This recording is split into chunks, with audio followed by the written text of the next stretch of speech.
You see it near the wall, a tiny pile of dust, maybe under a window, maybe beside a baseboard, maybe near an old wooden door, a closet corner, or the edge of a piece of furniture you have not moved in months.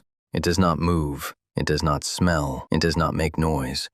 And because it looks like dust, your first instinct is simple. You vacuum it, you wipe it away, you sweep it into a trash can, you clean the area and forget it was ever there. But before you do that, I need you to stop for 1 second.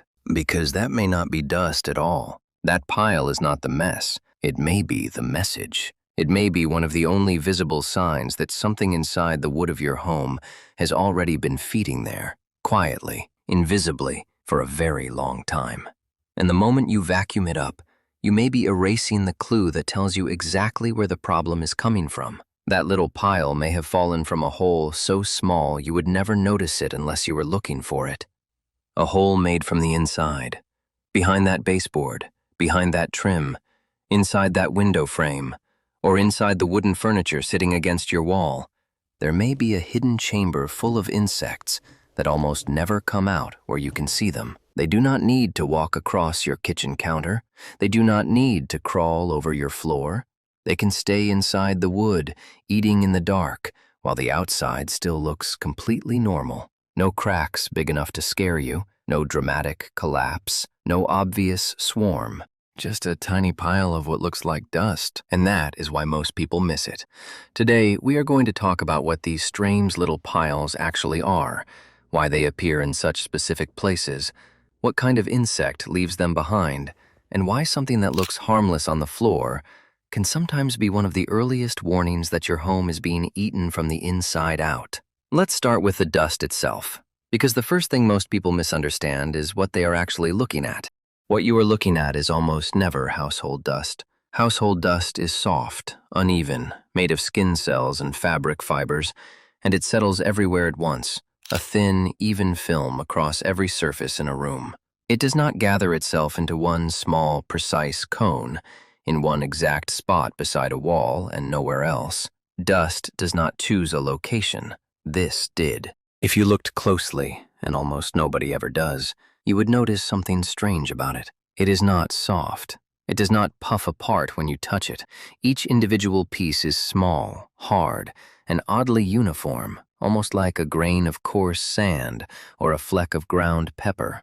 And if you rolled one between your fingers, it would keep its shape instead of crumbling. That is because what you are looking at is not dust, and it is not sawdust either. It has a name most homeowners have never heard. Pest professionals call them frass pellets, and they are the waste of drywood termites, members of the family Termitidae, a species that does something almost no other wood-destroying insect does.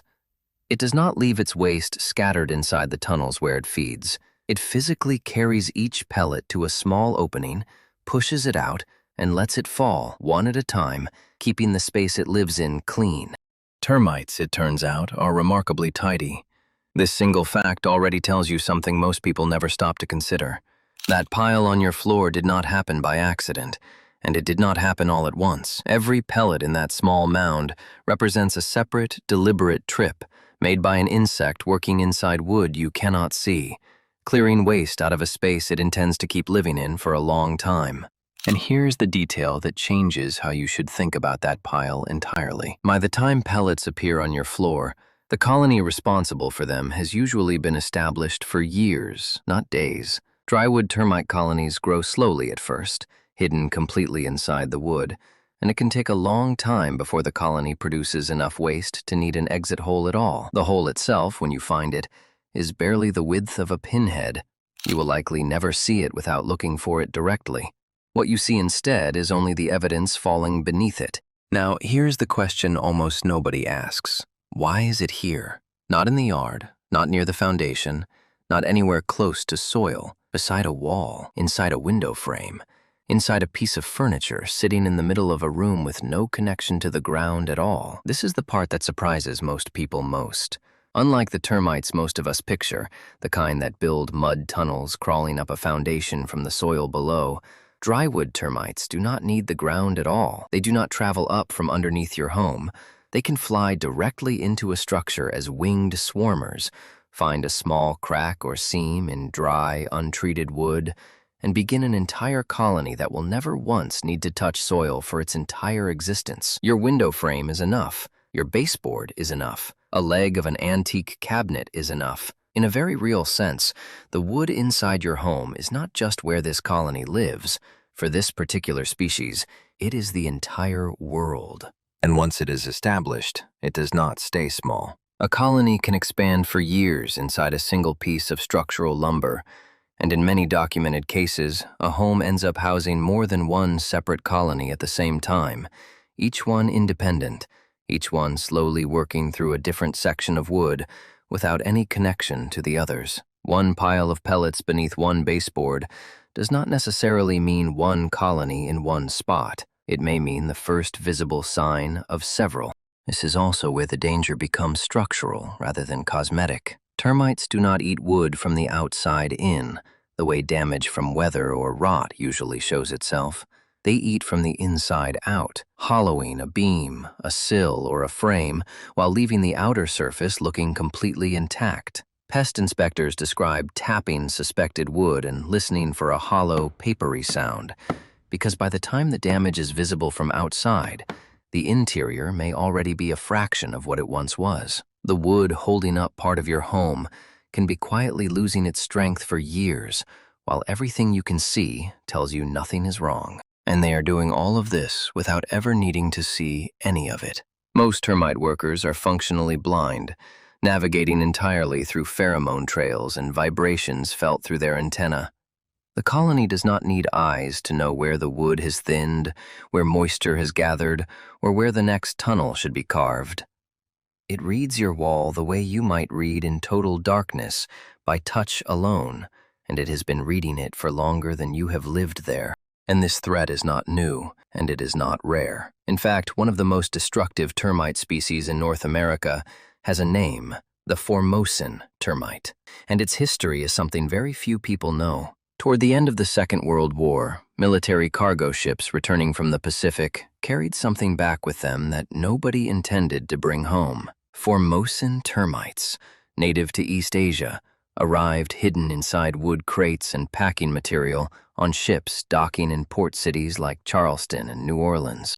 Within a few decades, this species had spread across the southern United States, and today it is responsible for hundreds of millions of dollars in damage every year in New Orleans alone, with researchers describing colonies large enough that their underground tunnel networks have shown up on weather radar. A single colony's queen can lay close to 1,000 eggs a day for more than a decade.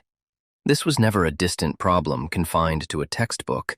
It is a documented, ongoing, decades-long invasion that has been quietly unfolding inside American homes since before most of us were born, and it started in exactly the same way every infestation starts, quietly, invisibly, with almost no warning at all. So now you understand what that small pile actually is, why it exists, and why it matters so much more than it looks like it should. Which brings us to the most important part of this video. The moment you reach for a vacuum and clean that pile away, you are not solving anything. You are erasing the only evidence you had. Pest professionals rely on exactly this kind of detail to determine whether they are looking at an old, inactive hole left behind by a colony that died out years ago, or a living colony that is still feeding inside your walls right now. The single clearest way to tell the difference costs nothing and takes 1 week. Leave the pile exactly where it is. Slide a piece of dark paper or cardboard underneath it so you have a clean baseline. Take a photo with the date and check back in 7 days. If a new pile of pellets has appeared in the same place, you are looking at an active colony, and that is the moment to call a professional who can identify the extent of it. If nothing new appears, you are most likely looking at an old, abandoned hole, and while the wood may carry old tunnels inside it, nothing is currently feeding there. Either way, that small pile of what looked like dust was never the mess, it was the message, and the only way to read it is to leave it exactly where you found it, at least for a few more days, before you decide what to do next. So the next time you find a tiny pile of something near a wall, a window frame, or a piece of old wooden furniture, pause before you reach for anything. Look at it closely. Notice exactly where it is. That small, quiet pile has been trying to tell you something about your own home that you had no other way of knowing. It is not trash. It is evidence, and most people destroy it before they ever learn how to read it. Have you ever found a pile like this in your own home, behind furniture, near a window, or inside an old wooden door? Tell me in the comments exactly where you found it and what you did next. I read every single one. And if you want to understand another quiet warning sign that most homeowners walk past without ever noticing, the next story is already waiting for you.